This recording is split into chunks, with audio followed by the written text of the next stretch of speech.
Legal advocate ચેનલમાં આપનું સ્વાગત છે.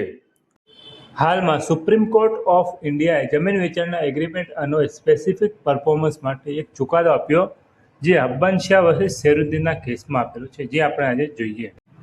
તેમાં જો ખરીદદારે કોર્ટ દ્વારા નક્કી કરેલી રકમ સમયમર્યાદામાં જમા ન કરાવે તો સ્પેસિફિક પરફોર્મન્સનો એટલે કે ડિક્રી ઇન એક્ઝિક્યુટેબલ અમલ ન કરી શકાય તેવું હુકમનામું બની જાય છે અને section 28 of the specific relief act મુજબ કરાર રદ ગણાઈ શકે છે.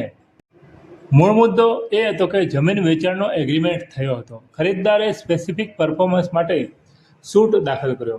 ટ્રાયલ કોર્ટે ડિક્રી આપ્યો કે 3 મહિનામાં બેલેન્સ કન્સિડરેશન જમા કરાવો, પછી સેલર સેલ ડીડ એક્ઝિક્યુટ એટલે કે વેચાણ ખત અમલમાં કરશે. પરંતુ ખરીદદારે સમયસર રકમ જમા કરી નહોતી. વર્ષો પછી એક્ઝિક્યુટેશન અમલ દરમિયાન ડિપોઝિટ જમા કરવાનો પ્રયાસ કર્યો, જેથી સુપ્રીમ કોર્ટે કહ્યું કે સ્પેસિફિક પરફોર્મન્સ એ ઇક્વિટેબલ રિલીફ છે. ડિક્રી હોલ્ડર એ સતત તત્પરતા અને ઈચ્છા બતાવવી જરૂરી છે. સમયમર્યાદા માત્ર ફોર્મલ નથી, એનું પાલન કરવું જરૂરી છે.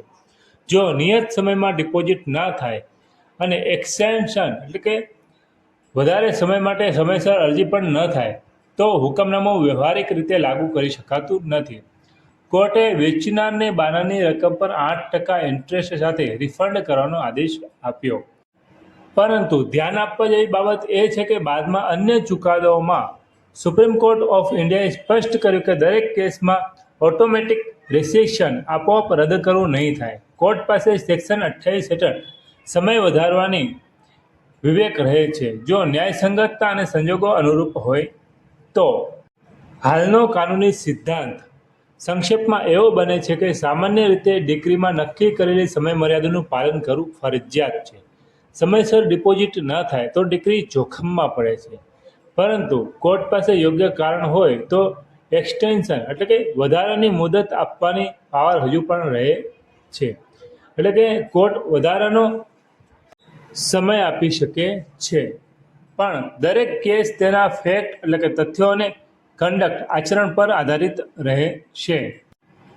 આપણે આવા જ કાયદાને લગતા વિડીયો તેમજ નવા આવનાર જજમેન્ટ લાવતા રહીએ છીએ. જેથી લીગલ એડવોકેટ ચેનલ સબસ્ક્રાઇબ કરો અને કોઈ પ્રશ્ન હોય તો કમેન્ટમાં જણાવી શકો છો. Thank you. આભાર.